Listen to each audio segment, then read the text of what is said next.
Vous aimez l'art et la culture d'ici et d'ailleurs ? Retrouvez Anne dans l'épicerie culturelle du territoire. Bonjour à tous, je suis ravie, mais alors très ravie, tellement ravie de vous retrouver pour cette première émission de rentrée 2022-2023 en direct sur Radio Grand Lac. Alors j'espère que vous allez tous bien, que vous avez pu vous ressourcer pendant ce temps de vacances et que vous êtes prêts à redémarrer une nouvelle année. Alors certains sont partis pour se changer les idées, d'autres sont restés et ont pu profiter de leur chez eux, mais également aussi de notre territoire qui est quand même magnifique avec ses lacs et ses montagnes. En tout cas, il y a toujours des possibilités de sortir de son quotidien, ne serait-ce par les voyages ou les déplacements que l'on peut faire, mais aussi par les déplacements aussi spirituels, puisque les livres, la musique sont aussi un bon moyen de s'évader et de sortir de son quotidien. Un bon moyen de se faire du bien et d'accueillir plein de douceur aussi selon les choix qu'on fait de cette nourriture spirituelle. Alors avec moi dans le studio, Virginie Rigaud. Bonjour Virginie. Bonjour Anne.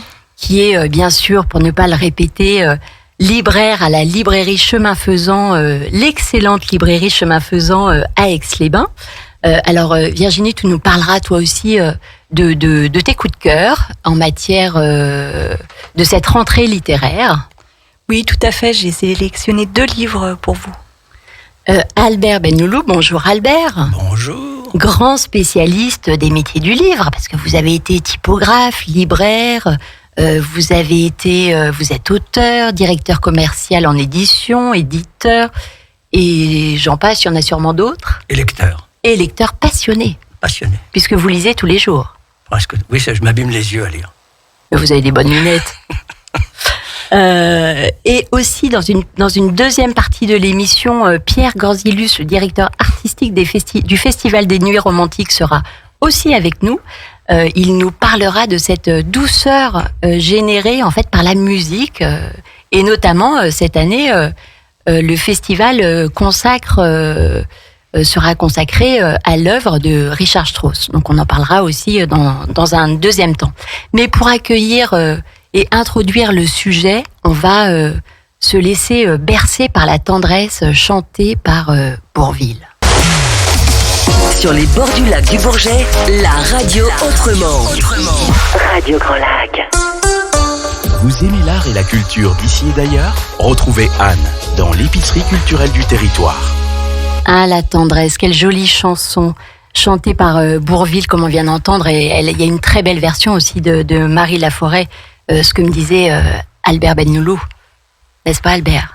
Oui. Mais on l'avait déjà écouté plusieurs fois, donc c'est quand même bien aussi de changer. Oui, c'est vrai. Alors la tendresse, on peut choisir de la vivre à travers aussi ce qu'on écoute, ce qu'on lit. On peut faire des choix. Et notamment à chaque rentrée, on nous fait des propositions, en tout cas qu'elles soient littéraires, artistiques ou musicales. Alors peut-être pour commencer, on va parler de la rentrée littéraire. Albert Bennoulou, je me tourne vers vous puisque vous êtes quand même spécialiste en la matière. Donc pouvez-vous nous en dire un peu plus sur cette rentrée littéraire ? Finalement, à quoi ça sert ? Est-ce que c'est uniquement à but commercial qu'il y a une rentrée littéraire ? Comment ça s'articule les choses ? Bien, c'est un secret pour personne de dire que le principal art en France, c'est la littérature. On pourrait dire que c'est la peinture en Italie ou que c'est la musique en Allemagne. Mais en France, c'est la littérature. Mais en France, c'est la littérature. Et depuis aussi loin que remonte la mémoire. Le mot rentrée littéraire doit déjà beaucoup à Jules Ferry, vous voyez, rentrée scolaire, rentrée littéraire. Et en fait, c'est en septembre, parce que c'est le mois des récoltes, hein. Et donc, c'est la récolte du travail des éditeurs, des auteurs, mais à quel but et à quelle fin ? On pourrait penser que c'est absurde d'avoir une rentrée littéraire en septembre dès lors que les gens sortent de vacances et ils avaient tout le temps de lire en vacances alors qu'en reprenant le travail, ils n'ont pas le temps de lire. Eh bien, tout simplement parce qu'on se projette et il s'est orchestré au fur et à mesure des décennies une sorte de marketing bien fait. C'est-à-dire qu'après la rentrée littéraire, il y a les prix littéraires. Je vous signale qu'en France, on est recordman du monde de prix littéraires. On en a plus de 2000. 2000 prix littéraires. On a plus de 2000 prix littéraires. Et encore, je ne fais pas rentrer ceux de la BD à l'intérieur, vous voyez. Alors, des prix littéraires, c'est donc des récompenses. Donc, les prix littéraires, c'est des choix faits par des jurys. Alors, il y en a des célèbres, il y a des prix littéraires très éphémères. Et puis, ces prix littéraires créent un choix a priori dans la clientèle. Donc, quand je vous dis que c'est une opération marketing, qu'est-ce qui vient tout de suite après les prix littéraires ? Eh bien, c'est les fêtes de fin d'année. Et donc les ventes. Et donc et les ventes. cadeaux. Et donc, à partir de Alors là, c'est quand même beaucoup moins poétique. Oui, mais si vous voulez, je ne voudrais pas rentrer dans le domaine du panurgisme, mais vous avez des gens qui achètent le dernier prix littéraire, le prix ceci, le prix cela, puis ils entendent parler des écrivains. Et puis, dans cette rentrée littéraire, par exemple, cette année, il y en a un peu moins, mais à marée haute, on a pu voir 700 romans arriver sur le marché. Là, on est à 490, et il y a 90 quand même nouveaux romans. Quel est le pays ? Alors attendez, en fait, il y a une rentrée littéraire par an ? Non, il y en a deux. Il y en a deux. Il y en a deux. Une en septembre, fin août, de plus en plus avancé d'ailleurs. Fin août, septembre, et puis l'autre en janvier. D'accord. En janvier, c'est souvent plutôt des écrivains plutôt consacrés déjà. Alors, c'est peut-être ceux qui sont arrivés un peu en retard aussi, c'est arrivé, mais ça, c'est plutôt en général des écrivains consacrés en janvier. Mais, parce que vous savez qu'après janvier, il n'y a pas vraiment de période de cadeaux. Mais oui, il n'y a pas de Noël. Il y a des vacances. Bon, il y a Pâques. Il y a Pâques. Mais si vous voulez, la période de Noël est une... si vous demandez à un libraire, nous en avons, quelle est la proportionnalité de son chiffre d'affaires du mois de décembre par rapport aux autres mois, je veux dire, je suis pas là, mais ça dépend des points de vente, mais franchement, ça bat tous les records, quoi, par rapport aux autres mois. Donc, la particularité, c'est que ça n'existe qu'en France. Alors ça, je découvre. En Belgique et en Suisse, tout ce qui est pays francophone, quoi. Il n'y a pas vraiment de rentrée littéraire en Allemagne ou en Italie, ou alors c'est une sorte de comment dirais-je, de Canada Dry, vous voyez. Ça a le goût, mais ça n'est pas. Non, la rentrée littéraire, c'est quelque chose qui est bien installé. Alors, on pourra dire qu'il y a beaucoup de gâchis, qu'on dévaste des forêts à publier des livres qui finiront au pilon. Enfin, bon, les choses sont plutôt en général assez bien. Et puis, vous avez des commerciaux qui voyagent dans ces mois-là et qui en parlent aux libraires. Et puis après, c'est les libraires qui choisissent. C'est les libraires qui ont leur choix d'auteur, leur choix pour employer un mot actuel, de tendance. Il y a des gens qui aiment ceci, il y a des gens qui aiment cela, il y a des gens qui aiment un tel, qui n'aiment pas un tel.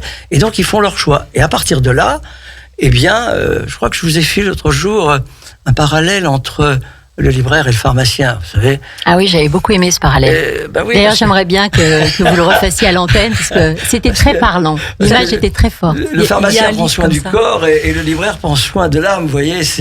Et d'ailleurs, c'est très curieux parce que les deux produits, les médicaments et les libraires, sont deux produits dont les prix sont bloqués. C'est-à-dire qu'ils sont décidés par le fabricant. Il y a quand même une similitude. Et c'est vrai qu'un pharmacien, il sait très bien, lorsqu'il voit rentrer quelqu'un, de quel mot souffre son client, puisque c'est un commerçant.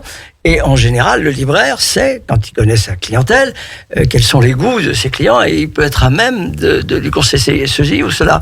Donc cette rentrée littéraire, eh bien, ça va dans toutes ces directions. Il y a des libraires qui aiment ceci, il y a des libraires qui aiment un tel, des libraires qui n'aiment pas un tel, qui choisissent. Alors là, je me tourne quand même vers Virginie, qui est donc libraire. Donc par rapport à cette rentrée littéraire, par rapport à ses choix, est-ce que comment ces choix vont s'établir? Parce que Albert, vous aviez l'air de dire aussi qu'effectivement c'était en fonction des goûts, finalement des souhaits, et des souhaits même. Et les souhaits, bien sûr, puisqu'ils expriment leurs souhaits. Est-ce que les lecteurs, les habitués de ta bibliothèque, de ta librairie font des demandes particulières, par exemple? Alors, pour moi, la rentrée littéraire, je suis toujours un peu entre deux, en fait. J'ai une impression de vertige devant la masse, pas possible. On peut rappeler le nombre de 490 romans. 490. Donc, cette année. Hein. Cette année, et c'est une petite année. 490 romans qui sortent sur un mois et demi. Donc, j'ai une impression de vertige, et puis en même temps, j'ai l'impression que c'est Noël tous les jours, quoi. Parce que tous les jours... Alors, il faut savoir que les livres, c'est comme les films au cinéma, ça sort un jour tous les mercredis, en fait. D'accord. Les nouveautés, c'est des nouveautés hebdomadaires. Donc, tous les mercredis, c'est Noël, en fait. Et c'est comme ça jusqu'à fin septembre. Donc, ça, c'est la première chose. Après... Il y a un côté, on est super content de retrouver les incontournables et les sempiternels auteurs qui écrivent leur œuvre tous les ans. On dit tiens, va y avoir le nouveau Nothomb parce que c'est la plus connue sans doute. Et puis après, il y a aussi un petit jeu qui consiste à dire est-ce que j'ai du flair ou pas en tant que libraire ? Est-ce que je suis capable de dire lequel va avoir un prix sur ces 490 ? Et ça, on aime bien jouer à ça. Alors moi, et clairement... tu as gagné déjà ? Non. Bon, faut continuer, faut pas lâcher, faut continuer, Virginie. Mais c'est comme le loto, hein.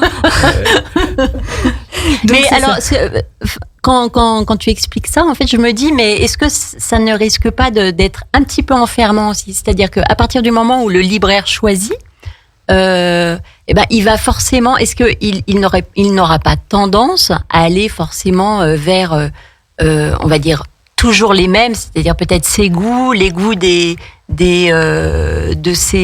habitués. Est-ce qu'il y a une prise de risque aussi ? Ah bah oui, parce que si on n'aime pas la prise de risque, je vois pas l'intérêt d'être libraire indépendant en fait. Nous, moi je considère qu'on est là pour pousser des auteurs qui sont pas mis sur le devant de la scène, qui sont inconnus. Voilà, pour moi c'est le sens premier du métier en fait. C'est le jour où je peux plus faire ça, je change de métier, clairement. Alors sur cette rentrée littéraire, alors on sait qu'il y a des tendances. Alors peut-être déjà parler des tendances des rentrées littéraires, puisque finalement selon les époques, les rentrées sont pas les mêmes. Vous imaginez bien qu'avec 490 romans, on est nécessairement dans le domaine de la diversité. Mais je sais pas. Si, alors il y a des grandes tendances, mais qui tiennent surtout à la locomotive et pas au wagon. C'est-à-dire que si cette année c'est plutôt un tel dont on va parler, on va penser que parce qu'elle est grand ou parce qu'il est grand ou parce qu'elle est connue que tout ce qui va, tous les livres qui sont derrière s'apparentent à ça. Pas du tout. Et je crois justement, on a évoqué ça tout à l'heure, il y a beaucoup de libraires qui recherchent justement parmi les nouveaux auteurs, quelque chose de nouveau qui va essayer où ils vont trouver un accord entre l'auteur et leur propre goût, et de manière à pouvoir les recommander, parce qu'il faut pas oublier que le libraire, il se fend quand même un peu de temps en temps quand un client a dit alors qu'est-ce que vous allez quoi de neuf cette semaine, qu'est-ce qu'il y a de bien, c'est souvent comme ça ces questions en librairie, et donc à partir de là le libraire se fend et recommande. Donc je crois pas que le grand panurgisme commercial, évidemment, va aller promouvoir les grandes vedettes, etc. Mais c'est pas là que se trouve la richesse de la rentrée littéraire. C'est justement dans les coins cachés. Alors quand on voit, par exemple, c'est Le Monde qui a mis en avant aussi la favorite, on va dire Virginie Despentes. Oui. Est-ce que c'est juste de faire ça ? C'est-à-dire, est-ce que forcément ça va influencer dans plusieurs. Écoutez, dans ce domaine, on se muscle les épaules à enfoncer les portes ouvertes. Je veux dire, il y a un panurgisme de clientèle, il y a un panurgisme de la presse. Le Nouvel Observateur a fait sa couverture sur Virginie Despentes. Bon, est-ce que c'est une écrivaine ? Oui. Est-ce qu'elle a une écriture particulière ? Oui. Oui, mais alors pourquoi elle ? Puisqu'il y a tellement d'auteurs aussi au talent à contester. C'est-à-dire que là, visiblement, toute la presse, en fait, on avait le sentiment que la presse, en fait, la mettait en avant. C'est l'effet et pas la cause. Alors, elle est mise en avant parce qu'elle sort pas un livre tous les ans, déjà. Donc, ce qui est rare et précieux. Voilà. Après, c'est parce qu'elle fait polémique. Et parce que, en lisant ses livres, la critique, elle est facile, en fait. Parce que... Alors, pourquoi elle fait polémique ? Parce qu'elle est crue, parce qu'elle est à contre-courant, parce qu'elle est moderne, parce qu'elle est provocante. Parce qu'elle est provocante, voilà. Et parce qu'elle a du talent. Oui, quand même. Et oui.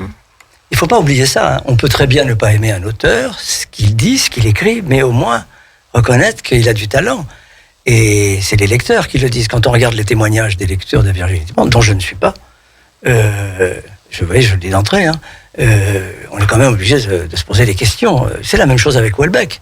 C'est la même chose. C'est le pendant féminin de Houellebecq. Ouais. Voilà. C'est donc, ils analysent des faits de société qu'ils n'imaginent pas, mais qui sont réels. Et en même temps, beaucoup de gens se retrouvent. Et ceux qui ne sont pas dans ces phénomènes de société se renseignent à travers la littérature pour savoir ce qui existe ailleurs et qui n'est pas de leur monde. Donc ça peut être une tendance d'écriture ? Oui, bien sûr. Alors qu'est-ce qu'il y a d'autre comme tendance ? Qu'est-ce qu'on a d'autre aussi ? Alors cette année, les sujets qui ressortent, c'est les attentats. On écrit encore beaucoup sur les attentats. Donc des fictions avec notamment comme toile de fond les attentats. Et le dernier livre d'Emmanuel Carrère qui parle de ça. On parle beaucoup de la pandémie aussi, et des conséquences que ça a pu avoir sur le mode de vie des gens, notamment le livre de Christophe Ounodibio. Alors pour ceux qui veulent s'évader avec un bon roman, voilà. Et là, faut suivre le conseil des libraires, parce que sinon c'est toujours un peu dur. Et d'ailleurs, Virginie Despentes, elle en parle de la pandémie, puisque ça sauve son héros. Le fait qu'il y ait le Covid, tout ça, ça sauve son héros dans son dernier roman qui est happé par une affaire de MeToo, en fait. Voilà. Et il y a un gros thème aussi autour de l'écologie. Il y a beaucoup de thèmes aussi autour de l'écologie. Mais encore une fois, comme tous les ans, c'est des thèmes très durs, en fait. Vous savez, il ne faut pas, je crois, confondre le sujet. Par exemple, vous dites, si on veut se délasser, si on veut vraiment prendre un bon roman. Oui, je suis d'accord. Il ne faut pas confondre le sujet et la manière de décrire le sujet. Souvent, c'est le style de l'auteur qui magnifie le sujet. C'est-à-dire que c'est parce que c'est écrit comme ça, parce que c'est écrit par elle ou par lui, que le sujet devient intéressant. Et on arrive c'est là où il y a le talent. Et c'est là où se trouve le talent de l'écrivain, parce que c'est quand même de la littérature. Et la littérature, c'est ça. C'est-à-dire, c'est le produit en même temps bien conjugué de la mémoire et de l'imagination. Alors, juste pour en revenir au prix, parce que avec 2000 prix littéraires, on a de quoi s'y perdre un peu. Quels sont quand même, on va dire, les 3-4 prix qui ont le plus de poids en France? Moi, mon préféré, c'est le prix Goncourt des lycéens. Voilà. Parce que je trouve que le prix Goncourt, des fois, c'est très surfait. Et je m'y perds un peu. Je n'adhère pas toujours au choix, à part celui de 2004 de Laurent Godet, qui est un des seuls que je continue à vendre toutes ces années après. Souvent, les prix Goncourt, c'est des Donc après, les prix sont gages finalement de vente, vraiment dans le temps. Clairement, ouais. Oui, bien sûr. D'accord. Mais à moi, à mon sens, celui qui me parle le plus, c'est le Goncourt des lycéens, parce que souvent, c'est des livres qui ont du sens et qui sont plutôt accessibles, puisque ça se destine à un public de jeunes. Je comprends quand je les lis, ce qui n'est pas toujours le cas des autres prix. Je ne vais pas revenir sur l'alchimie des prix littéraires. Il y a des torrents de choses là-dessus, avec les jurys, l'intervention de l'argent, l'intervention de la puissance, etc. Je sais simplement que un prix littéraire, à partir du moment où il est attribué, on en parle. On en parle, alors l'auteur est mis sur un piédestal, etc. Et là, les gens, il n'y a pas que les prix littéraires dans leur vie, il n'y a pas que la littérature dans leur vie. Donc, c'est quelque chose qui passe dans les informations comme ça. Il en reste toujours quelque chose. Et puis à partir de là, alors certains diront c'est fait pour les gens qui n'ont pas d'imagination, c'est une opération comme ça. Enfin, toujours est-il que ça existe depuis toujours et qu'il y a eu de très bons prix littéraires, il y a eu de très bons concours, il y a eu des concours bien oubliés et que voilà, je veux dire, il n'y a pas de critères quoi.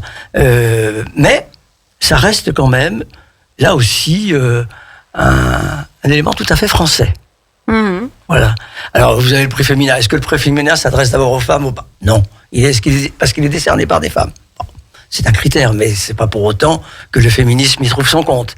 Donc, vous voyez, c'est le prix Renaudot, le prix Interallié. Est-ce que c'est parce qu'on est journaliste qu'on est nécessairement un bon écrivain? Vous voyez? C'est tout ça, c'est très divers. Et puis après, vous avez la multitude des prix qui s'étalent tout au long de l'année, dont je me garderai bien de vous faire la liste. Votre émission ne serait pas assez longue. Voilà. Ça sera pour une prochaine. Alors, je voulais revenir un petit peu au thème quand même de cette émission, qui est finalement cette nourriture, que ce soit littéraire ou musicale, cette nourriture qu'on peut choisir aussi. va avoir finalement aussi peut avoir un impact aussi dans notre vie, dans nos vies, dans ce qu'on est. Alors il y a des études aussi qui ont prouvé effectivement que l'environnement dans lequel on est va jouer sur notre cerveau, que ce soit et que ça va influencer nos émotions, que ce soit finalement par l'exposition de la lumière, des couleurs, des images, des musiques, tout ça en fait nous crée, vient stimuler en tout cas notre cerveau et va nous mettre plutôt dans une prédisposition où on sera plutôt apaisé, ou alors au contraire ça va plutôt nous angoisser. Est-ce qu'on peut dire par rapport à cette rentrée littéraire qu'il y a des livres en fait qui vont plutôt finalement porter à nous relaxer et d'autres qui peuvent par des contenus agressifs ou des est-ce qu'on peut raisonner comme ça déjà? Oui, après tout l'intérêt en fait d'aller discuter avec son libraire en fait, c'est que si vous avez envie de ça, il faut un peu sortir de toutes les critiques qu'on peut voir à la télévision ou dans la presse. Mais il y a des choses aussi beaucoup plus douces, beaucoup plus tendres qui paraissent. Et d'ailleurs, j'en ai trouvé quoi pour pas beaucoup, mais j'en ai trouvé. Ah, donc la tendance n'est pas quand même à la douceur. Vous savez, ça dépend aussi de la question. Par exemple, si un client qui rentre et dit « Est-ce que vous avez quelque chose qui me ferait voyager ? Est-ce que vous avez quelque chose qui me ferait rêver ?» Puis c'est souvent aussi l'humeur du jour. Oui. Donc à partir de là, le libraire, il a dans son carquois quelques munitions de recommandations. Ça demande un travail préalable. Le fait de recevoir des livres, d'ouvrir des cartons, de les mettre sur des piles, il faut quand même regarder les livres, il faut quand même regarder les 4e de couverture, de savoir de quoi il s'agit et commencer à tenter de savoir de quoi il retourne par rapport aux questions qui vous sont posées par la clientèle. Et je veux dire, on soigne pas un mal au pied chez le pharmacien comme on soigne une migraine. Donc, c'est ça, c'est des chemins différents. Donc c'est des chemins différents et pour chacun, on arrive bien à cerner quelqu'un qui vous dise écoutez, moi j'ai envie de faire un voyage. Vous pouvez faire un voyage de différentes façons. Tout à fait. Vous pouvez faire un voyage à travers une saga, une femme avec qui il arrive plein d'aventures, qui vous fait rêver, qui vous fait frémir et qui vous fait surtout oublier le quotidien. C'est ça l'important. Et puis je peux revenir sur la particularité du livre. Vous savez, il y a un libraire à côté de moi. Le livre est un produit fini. C'est-à-dire qu'on peut pas le faire mieux. C'est un peu comme une cuillère. Vous pouvez pas, une cuillère, vous pouvez amener un désignaire danois qui va vous donner une forme à la cuillère. Une cuillère, ça reste un marteau, ça reste un marteau. Une bicyclette, ça reste une bicyclette. Un livre, ça reste un livre. C'est le contenu qui change. Vous voyez, le livre, c'est le véhicule. Et à partir du contenu, comme le livre est représentatif de toutes les activités humaines, ça va du jardinage à la cuisine en passant par l'astronomie, c'est à la fois aussi le porteur de toutes les pensées humaines. Et elles sont par définition infinies dans la variété. Donc quand il y a une rentrée littéraire, ça regroupe un peu tout ça, il faut faire des choix. Voilà, des choix d'histoire à vivre finalement, par la lecture de ces romans. Virginie, je crois, j'en suis même sûre, que tu as fait le choix de 3 ouvrages de cette rentrée. Donc je vais vous parler du livre d'Antoine Choplin qui s'appelle Partie italienne, qui est c'est vraiment de la tendresse par rapport à la ville de Rome, et c'est dans les descriptions et puis aussi par rapport à un amour naissant dans cette histoire. Je vous parlerai aussi de L'île haute de Valentine Gobi qui est paru aux éditions Actes Sud, et c'est l'histoire d'un petit garçon qui découvre la montagne en 1940, au début de la guerre, en fait, et qui vient de Paris. Et là, ce qui est intéressant, c'est sa vision innocente de sa découverte de la montagne, en fait, qui est en miroir par rapport à ce qu'il connaissait jusqu'à présent, la ville et Paris. Et puis, il y en a d'autres, bien sûr, mais éventuellement... Oui, on peut effectivement, on peut parler lequel tu choisis donc du coup oui, parce que j'en ai plein. Il y en a plein. Alors il y en a plein. On peut déjà parler d'une heure de ferveur aussi. Oui, de Muriel Barbery, où là c'est l'histoire d'un homme qui découvre qu'il est papa, mais la mère veut pas lui laisser voir l'enfant, donc il va prendre des photos en fait pour capter des moments de vie de cet enfant qui peut pas approcher en fait. Voilà. Alors selon notre histoire aussi, le lien peut-être qu'on a avec l'enfance où ça va toucher une corde sensible. C'est ça. Alors je voulais aussi qu'on parle de Pagnol, illustré aussi par Sampé. Je sais que c'est des livres que vous aimez bien aussi, Albert Benloulou, et qui sont quand même bourrés de tendresse, alors aussi bien par l'illustration que par le contenu aussi. Si vous voulez, Pagnol, c'est... Alors d'abord, je vais faire remarquer quelque chose, je vais bousculer. Pagnol est le seul grand écrivain français qui n'est pas dans la Pléiade. Ça, on l'oublie souvent, et je me demande toujours pourquoi ça n'est jamais rentré dans la Pléiade. C'est un écrivain de la famille, c'est un écrivain des gens. Oui. Non, c'est un écrivain de la famille. C'est-à-dire que y a toute la tendresse de la famille autour de Pagnol, tous ses souvenirs d'enfance, et puis bon, ils sont illustrés là dans cette collection qui s'appelle Fortunio, qui était le nom de la revue de Marcel Pagnol. Ils sont illustrés par Sampé qui est le dessinateur qui nous a quittés il y a moins d'un mois. Oui. Et dont on sait maintenant qu'il y a quelqu'un qui a écrit récemment si Sampé est monté, on sait que Dieu n'est pas tout seul. Ah, c'est joli. Alors Virginie aussi, hors antenne, tu m'avais parlé justement du point de vue, tu avais un point de vue des dessins de Sampé en fait concernant la tendresse, et je trouvais que c'était joli ce que tu avais dit. Est-ce que tu pourrais nous reparler de cette tendresse que tu vois dans ces illustrations? Alors, moi, j'ai découvert Sampé par le petit Nicolas, bien sûr, oui, parce que je suis de cette génération-là.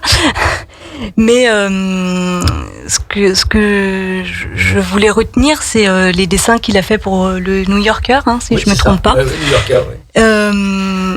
Ce que je trouve intéressant, c'est que le personnage, il est tout petit, et il y a une immensité toujours autour, dans le cadre, qui représente la ville ou une scène, et je trouve que ça donne vachement de tendresse au personnage, en fait. De pouvoir porter attention à ce petit élément. Il est tout petit, au milieu d'une immensité, et du coup, on s'attache forcément à lui, quoi, à ce personnage-là, quoi. Donc, je trouvais que... Enfin, voilà, c'est ce que j'ai envie de retenir de tous ces dessins, en fait. Alors, on va marquer la deuxième pause musicale avec Nat King Cole Love, et on reviendra après sur les coups de cœur, littéraires. Radio Grand Lac, à Aix-les-Bains, votre radio. Vous aimez l'art et la culture d'ici et d'ailleurs? Retrouvez Anne dans l'épicerie culturelle du territoire. Toujours en direct dans l'épicerie culturelle du territoire, autour de cette rentrée littéraire 2022, avec Virginie Rigaud, libraire à la librairie Chemin Faisant, Albert Benloulou, éditeur et spécialiste du livre, et également Pierre Corzilus qui nous rejoint, qui est directeur artistique du Festival des Nuits Romantiques. Bonjour Pierre. Bonjour Anne-Pierre. Merci d'avoir répondu à cette invitation et d'être avec nous pour parler autour de cette rentrée littéraire, mais aussi musicale, puisque durant toute l'année, on a quand même toujours des belles propositions de cet ordre-là. Donc on verra avec vous aussi, en lien avec le thème de l'émission, qui est finalement la lecture, la musique, une nourriture qui nous est douce à consommer sans modération, on pourrait même dire. On verra, on va continuer avec un ou deux ouvrages avec Virginie, et après on aura la joie, je peux le dire, de vous entendre aussi concernant ce festival de nuits romantiques qui va se dérouler à Aix-les-Bains du, je crois, 24 septembre au 1er octobre, c'est ça? C'est exact, oui. D'accord, merci. Alors, Virginie, est-ce que tu peux nous en dire plus, du coup, sur Partie italienne d'Antoine Choplin? Oui, bien sûr, c'est une escapade italienne. Le temps d'une pause, Gaspard, qui est un sculpteur français reconnu, s'échappe à Rome pour quitter le brouhaha de la vie parisienne et des mondanités. Le temps d'un printemps, en fait, il va se poser à la table de la place de Campo dei Fiori et se mettre à jouer des parties d'échecs, en fait. Et ça va générer, en fait, des rencontres plus ou moins agréables, jusqu'au moment où une fille s'approche. Elle s'appelle Maria. C'est une Hongroise et elle est très mystérieuse. Et elle est très forte aux échecs. Donc Gaspard, il va vouloir creuser un peu, en fait, et il va découvrir que Maria, elle est ici à Rome pour retrouver les parties d'échecs que son grand-père a jouées pendant la Seconde Guerre mondiale, alors qu'il était dans un camp de concentration, en fait.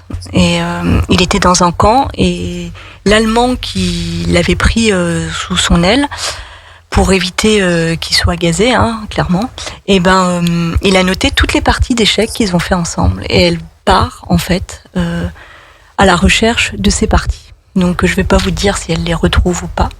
Mais ce qui est non, le but c'est que vous lisiez le livre.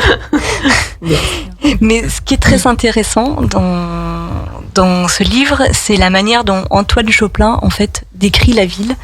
Mais alors, c'est super beau, ça te donne qu'une envie, c'est de prendre un avion et de partir direct à Rome, en fait, et de se poser sur une terrasse. Voilà, ça c'est très, très intéressant. Et puis aussi, il y a cet amour naissant qui apparaît et c'est fait avec beaucoup de tendresse, comment ces deux êtres se rapprochent et tout ce qu'ils peuvent avoir en commun. Et finalement, même quand on vit des choses difficiles, quand la vie, on a toujours quand même des petites portes, finalement, sur des moments de tendresse, des moments qui nous font du bien. C'est ça. Et je trouve que ce livre, en fait, il s'articule vraiment comme une partie d'échecs. C'est chaque personnage avance ses pions. Et ça donne une musicalité à cet ouvrage qui est paru chez Buchet-Chastel, qui je trouve, est très, très fine. Alors, partie italienne d'Antoine Choplin. Le deuxième ouvrage, Virginie ? Alors, le deuxième ouvrage, c'est un livre de Valentine Gobi qui est paru aux éditions Actes Sud. C'est un enfant qui arrive en plein hiver au milieu de la montagne. On ne sait pas tout de suite où il se trouve et en fait, il est dans la vallée de Chamonix. Et ce qui est intéressant, c'est le regard plein de tendresse que cet enfant pose sur le monde. Il comprend, il sait pourquoi il est là, mais c'est compliqué en fait. C'est aussi la guerre. On est en 1940, ses parents lui ont fait quitter Paris parce que en fait ils ont peur. Il y a eu la rafle du Veldiv déjà, il y a plein de gens dans leur entourage qui ont été déportés. Ils ont peur que ça arrive chez eux, donc ils mettent à l'abri cet enfant. Donc il va devenir Vincent alors qu'il s'appelle Vadim en fait, et il va découvrir l'immensité des montagnes. La neige, les joies du ski, les vaches, toutes ces choses que quand on est à la ville on connaît pas, mais tout ça mais avec une innocence, alors que on sait qu'il y a la guerre en fait, il sait qu'il y a des choses qui se passent, mais en fait on le protège et ses parents l'ont protégé en l'éloignant de la ville et il va trouver des personnes qui l'accueillent et qui vont prendre soin de lui, qui vont l'aimer et c'est vraiment très touchant et très serein quand même comme livre. Et donc ça se passe dans la vallée de Chamonix en fait. Donc je pense que ça parlera à beaucoup de gens chez nous aussi. Donc il y a quand même toujours cette douceur, on peut toujours retrouver cette douceur finalement. Tout à fait, ouais. Même en se plongeant dans un livre ou en écoutant la musique. Donc Pierre Corzilius, par rapport au thème de l'émission d'aujourd'hui, donc cette tendresse qui peut être générée par la littérature ou la musique, qu'est-ce que vous pouvez en dire, vous ? Alors tout d'abord, je pense qu'on a tous besoin de tendresse en ces temps difficiles et en tant que festival des nuits romantiques, eh bien le romantisme c'est une forme de tendresse, peut-être avec des fortes émotions, mais c'est quand même ça émane d'un sentiment de tendresse à mon sens. Et le programme qu'on a imaginé effectivement cette année avec Richard Strauss, avec beaucoup d'amour et avec beaucoup d'émotions aussi, je pense qu'il contribuera à rendre, j'espère, notre période de festival plus tendre. Voilà, une belle ambition, je pense. Alors comment se présente votre festival ? Il y a aussi des lectures, vous êtes sur plusieurs endroits. Est-ce que vous pouvez brièvement, peut-être déjà d'une manière concrète ? Alors, le Festival des Nuits Romantiques est un festival qui se concentre sur un compositeur, donc c'est vraiment une particularité. On est parmi vraiment pratiquement les seuls en France, parmi j'ai recensé 551 festivals de musique classique en France, enfin un chiffre de 2015, peut-être qu'il y en a un peu moins maintenant, mais se focaliser sur un compositeur, ça permet effectivement d'entrer en profondeur dans le travail et dans l'œuvre d'un auteur. Et là, nous nous sommes consacrés à Richard Strauss, donc pas confondre avec Johann Strauss, le roi de la valse, mais on est avec Richard Strauss, c'est un compositeur immense qui est né en 1864, mort en 1949, donc il a fait toutes les guerres, y compris surtout la Deuxième Guerre. Et son œuvre, c'est un enfant prodige qui commence à composer à l'âge de 6 ans. Sa première pièce, il a composé à l'âge de 6 ans. Et une polka du tailleur, Schneider Polka pour orchestre. Et on montre une partie de ses œuvres de jeunesse. Mais son travail, c'est vraiment un travail romantique et post-romantique. Alors, il a eu beaucoup d'inspiration. Il a été inspiré aussi par des auteurs, par des... Absolument. La littérature de son époque, mais la littérature des classiques l'ont beaucoup intéressé.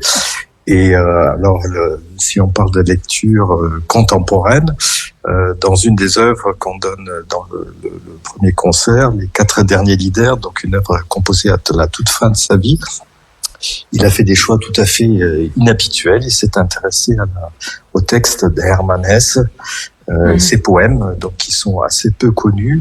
En France, on connaît évidemment Le Loup des steppes ou le Jeu des perles de verre, donc ce roman, ce roman utopique. Mais il a aussi écrit de la poésie et contemporain de Strauss à peu près. Strauss a appris effectivement des textes pour les mettre en musique. Et justement, c'est un texte avant de se coucher, avant d'aller dormir, qui est un texte absolument délicieux, plein de tendresse et qui évoque effectivement le repos après les tourments de la vie, et on s'endort en tendresse. Je m'endormirai presque. Vous pouvez nous lire un extrait ? Oui, absolument. Je vais sortir ma tablette et puis je vais vous donner un petit extrait de ce texte. On puisse se laisser bercer. Alors, un instant, il faut juste que je le trouve. Alors, Hermann Hesse, c'est vraiment un auteur qui est fondamental. Je ne sais pas ce que vous en pensez, Albert. Ah oui, j'écoutais avec beaucoup d'attention, monsieur, et ça m'a rappelé des souvenirs de lecture. C'est pas rien. Il est dans la pile des auteurs à lire dans sa vie, quand même. Hein. Il y en a tellement. Non, mais dans les 100. Alors, en allant dormir, le texte de Hermann Hesse. Maintenant, le jour me fatigue. Il faut que la nuit étoilée accueille mon désir ardent, comme un enfant fatigué. Main, cessez toute activité. Cerveau, oublie toute pensée. Tous mes sens, maintenant, veulent plonger dans le sommeil. Et mon âme, sans surveillance, planera de ses ailes libérée dans le cercle magique de la nuit pour vivre 1000 fois plus intensément. C'est joli. Voilà ce beau poème qui est effectivement tout à fait peu connu dans le travail de Hesse. Et Strauss avait effectivement le flair pour trouver les textes intéressants. J'avais dans notre conversation avant l'émission mentionné une autre référence littéraire. C'est vraiment au cœur de notre festival. C'est la nuit transfigurée d'Arnold Schoenberg. Donc Arnold Schoenberg est un compositeur qui porte la modernité, la musique atonale, mais effectivement, il y a aussi un Schoenberg romantique. Il s'est inspiré d'un autre auteur, alors plutôt contemporain de cette période, 1863-1920. Et il a composé la Nuit transfigurée, qui est une belle histoire d'amour entre un homme et une femme, un homme et une femme, et donc la femme avoue qu'elle a eu un enfant avec un autre homme, et l'homme accueille cet enfant dans ce nouveau ménage qui est en train de se former sous un clair de lune, et une nuit qui devient donc une nuit transcendée ou transfigurée.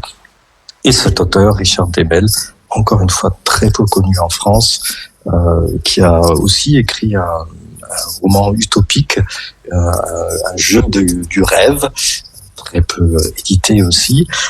Eh bien, il a aussi inspiré Richard Strauss, qui a donc puisé dans les mêmes références que Schoenberg. C'est donc un auteur dont on n'entendra pas le texte dans cette nuit transfigurée, puisque la pièce est composée sans texte, mais elle est dans la préface de la pièce. Et c'est vraiment donc une nuit ultra romantique avec laquelle on commence le festival, qui après se déroule sur plusieurs sites, le Palais des Congrès pour les œuvres d'orchestre avec l'orchestre de l'Opéra de Lyon, donc pour la nuit transfigurée, les 4 derniers Lieder. Et on conclut aussi dans ce centre de congrès avec 2 concertos pour violoncelle.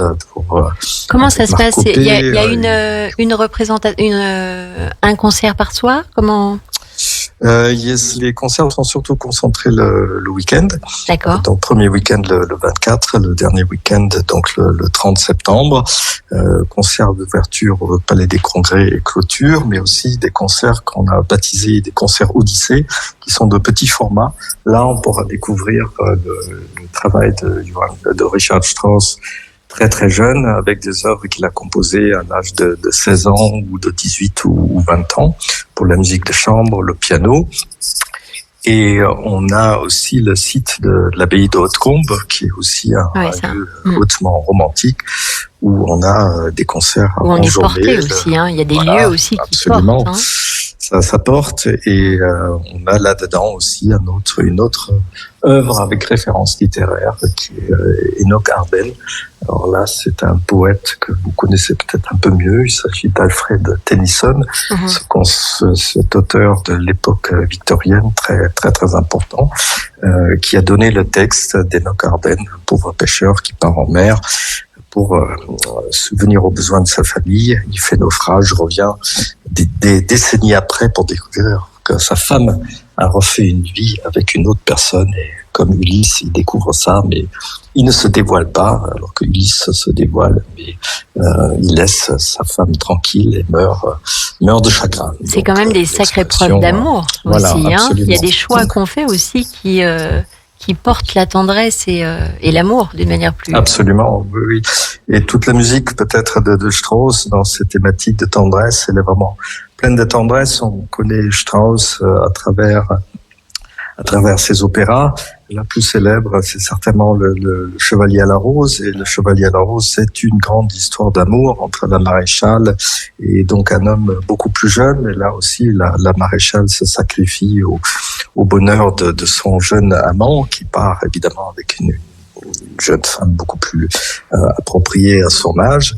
Mais toute l'œuvre de Strauss est pleine de tendresse. Ces opulences orchestrales, ces cordes, eh bien, ça exprime de la tendresse et du bien-être, parce que c'est évidemment tellement bien écrit, tellement bien orchestré, avec une telle volupté de son, eh bien, qu'on peut que se laisser tomber dans sa musique, comme on se laisse tomber dans un duvet très, très, très, très doux. Alors, j'ai une question peut-être d'une manière un peu plus personnelle. Pierre Corzilius, donc vous êtes directeur artistique du Festival des Nuits Romantiques. Je le répète pour aussi ceux qui arrivent. Je voulais savoir finalement la musique ou la littérature, quel impact elle a dans votre vie?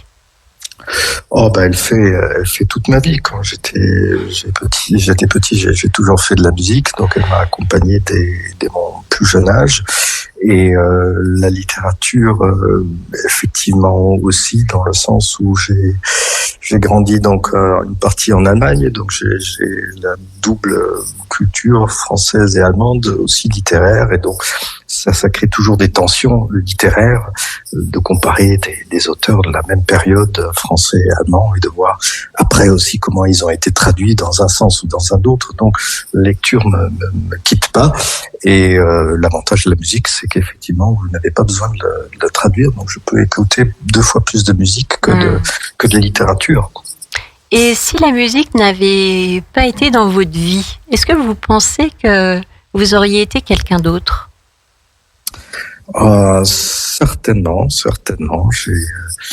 Dans les autres passe-temps, c'est la mécanique automobile, donc peut-être coureur automobile, vous voyez. Alors c'est pas du tout là, oui, on n'est pas du tout dans le même univers, effectivement. Voilà, c'est ça. Donc vous voyez, alors, je sais pas s'il y a de la tendresse dans la course automobile, mais dans la mécanique, dans la technique, dans la vitesse, la vitesse, c'est un sujet très intéressant. Et là, il y a effectivement des éléments de rêve et peut-être d'utopie aussi qui sont intéressants. D'accord. Alors pour conclure, j'aimerais aussi vous demander qu'est-ce que finalement à travers ce festival, qu'est-ce que vous souhaitez offrir au public ? Alors, le festival, eh bien justement, il veut être un festival pour tous les publics. Donc nous avons tous les genres possibles, du piano seul au récital avec des grands artistes comme Renaud Capuçon, avec des grands orchestres comme Lyon ou Besançon, mais on s'intéresse aussi aux petites formes, donc le piano ou Enoch Arden, donc des œuvres extrêmement rarement données. Et tout ça aussi dans une offre d'une durée variable, c'est-à-dire un concert symphonique, c'est un concert avec entracte. Les concerts Odyssée qu'on donne au centre même de la ville d'Aix-les-Bains, donc au casino ou alors au Palais des Congrès. Ce sont des concerts qui sont plus courts, moins d'1 heure, 50 minutes, sans entracte, pas très cher, et donc qui sont accessibles à tout le monde. Et ça permet effectivement d'avoir une accessibilité de la musique de Richard Strauss pour tous les publics, sans oublier le jeune public auquel on offre des séances spécifiques. Ou cette année, une offre interactive. Donc, à la toute fin du festival, on va faire avec Paul Drouet une séance sur tout ce que vous vouliez toujours savoir sur Richard Strauss, mais n'osez jamais demander. Et on va s'amuser à construire cela sur les chiffres, parce que les chiffres chez Strauss avaient une importance. Mais rendez-vous le 1er octobre pour découvrir tout cela. Et me lancer des chiffres. Voilà, j'espère que je saurai y répondre. Bon, en tout cas, merci à vous, Pierre Corzilius. Je rappelle les dates du Festival des Nuits Romantiques à Aix-les-Bains qui se déroulera donc du 24 septembre au 1er octobre. On marque la dernière pause musicale avec une voix d'une douceur extrême, je trouve, celle de Diana Krall, Just the Way You Are. Sur les bords du lac du Bourget, la radio autrement. Radio Grand Lac. Vous aimez l'art et la culture d'ici et d'ailleurs ? Retrouvez Anne dans l'épicerie culturelle du territoire. La voix douce et pleine de tendresse de Mélodie Gardot et non pas de Diana Krall comme je l'avais annoncé. Pour conclure cette épicerie culturelle du territoire avec le thème d'aujourd'hui qui était la rentrée littéraire, la rentrée aussi musicale. Enfin, on a beaucoup de belles propositions qui peuvent générer beaucoup de tendresse et de douceur. Une autre manière finalement de voyager et de partir en vacances. Plongez-vous dans les livres. Qu'est-ce que vous pouvez dire, Virginie, pour conclure ? Donc, je vous invite vraiment à échanger, rencontrer les libraires qui sauront toujours vous conseiller au mieux par rapport à vos attentes, et donc que ce soit pour la grosse cavalerie ou des choses un peu plus intimes, comme j'ai pu vous parler aujourd'hui, notamment avec Antoine Choplin et la partie italienne, il y a toujours un livre qui vous plaira, c'est obligé. Albert Pagnolo. Vous savez, une librairie, c'est ce qu'on appelait la malle des Indes. C'est-à-dire que quand vous poussez la porte, c'est un peu comme vous ouvrez une malle, vous savez que vous n'avez pas vu depuis longtemps. Et alors là, il y a le monde entier qui vient. Alors, je veux dire, si les programmes de télévision vous déçoivent, si les jeux vidéo commencent à vous ennuyer, si vous avez vu pour la énième fois le même film, etc., je vous conseille d'aller découvrir un monde que vous ne connaissez pas et qui sera nécessairement présent dans les librairies. Et puis surtout, n'hésitez jamais à solliciter votre libraire, comme de temps en temps vous sollicitez votre pharmacien. Je reviens. Ça, on a bien compris le parallèle. Voyez, on le retiendra. De temps en temps, je vous assure que un libraire aura toujours quelque chose à vous recommander, et il aura toujours. Alors simplement, il va essayer de deviner qui vous êtes, et peut-être qu'il va se tromper, peut-être qu'il va avoir raison, mais allez faire cette découverte et vous verrez. Et puis c'est des merveilleux voyages, quoi. Il y a le monde entier qui vous attend dans les librairies. Voilà. Alors le libraire est un peu aussi peut-être le médecin traitant du lecteur, un peu notre médecin traitant. Alors par rapport à ce qu'il va nous conseiller. Oui, mais je prends pas la carte vitale. Voilà, Mais de toute façon, on sait qu'il y a un prix qui est fixé, hein, et donc. Oui, mais c'est pas remboursé par la sécurité sociale. Voilà. Donc, ça n'est pas. Mais je peux vous assurer que ça fait un bien fou à la santé. Voilà. Albert, est-ce que vous connaissez le livre La librairie de la place aux herbes, oui. Où justement le libraire il soigne les gens en leur proposant des livres en fait. Oui, mais vous savez que c'est tout à fait ça.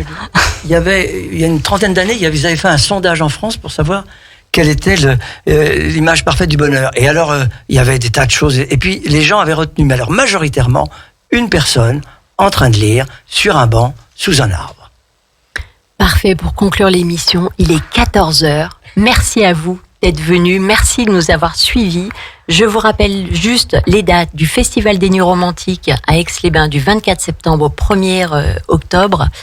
Nous, on se retrouve dans 15 jours pour une nouvelle émission autour d'un nouveau thème. Merci Albert Benloulou, merci Virginie Rigaud de la librairie Chemin Faisant, et merci Pierre Corzilus d'avoir été là. Merci aussi à tous les auditeurs de nous suivre fidèlement. On se retrouve dans 15 jours. Très bonne semaine, à bientôt.